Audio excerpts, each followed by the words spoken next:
Karumal-dumal ang sinapit ng isang babaeng natagpo ang patay, nakabalot sa plastik at nakasilid sa drum. Itinapon ang labi sa isang bangin sa Antipolo, Rizal at natagpuan ng mga bata. Patuloy pa rin ang investigasyon sa insidente at nakatutok live si Chino Gaston. Chino. Mel, Emil, Vicky, isang bangkay ng babae ang natagpuan kahapon ng mga nangangalakal ng basura sa ilalim ng isang bangin sa gilid ng Marcos Highway sa Barangay San Jose, Antipolo City.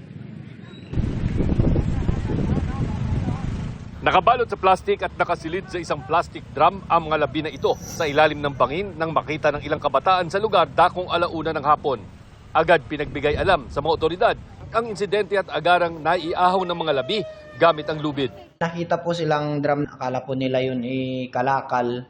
At nung pagbukas po nila, tumambad po sa kanila ang paa. Kaya immediately pumunta sila sa pinakamalapit na pulis.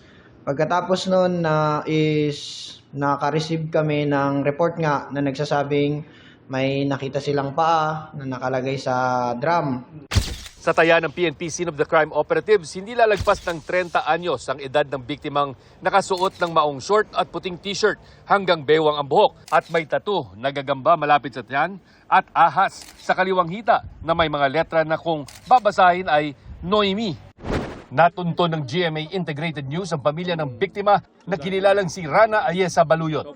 Ayon sa kanyang kapatid, madaling araw ng January 20, huling nakita ang biktima sa Barangay Kupang, Antipolo City at may sumundo raw sa kanya na isang babae at lalaking nakamotor. Hindi malinaw kung ano ang kaugnayan ng biktima sa dalawa.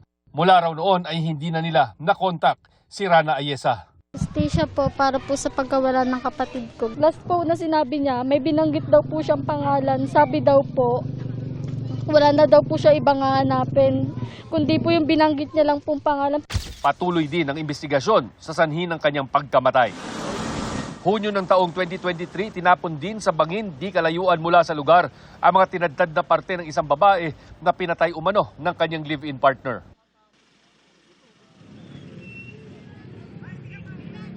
Vicky, sabi naman ng Antipolo Police, priority ngayon nila na mahanap ang mga salarins agreement para agad silang mapanagot. Vicky. Maraming salamat sa iyo, Chino Gaston.